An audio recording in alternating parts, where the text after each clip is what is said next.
Sana lang maging sapat ito sa pangangailangan namin kahit 1 linggo lang, bulong niya sa sarili.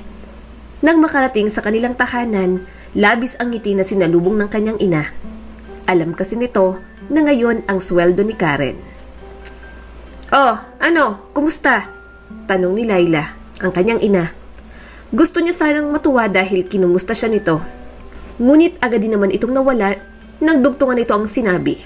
"Malaki bang sinahod mo?" tanong nito sa anak. Agad namang nawala ang ngiti sa labi ni Laila nang makita ang iniabot na pera ni Karen.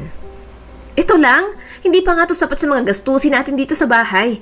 Sa pagkain pa nga lang, kulang na." "Ma, hindi naman po ganun kalaki ang sinisweldo ko sa fast food restaurant na pinagtatrabahuhan ko. Doon naman po sa sweldo ko bilang kasambahay. Delay po ang sahod ko," paliwanag ni Karen. "Bakit ayaw mong humanap ng ibang trabaho para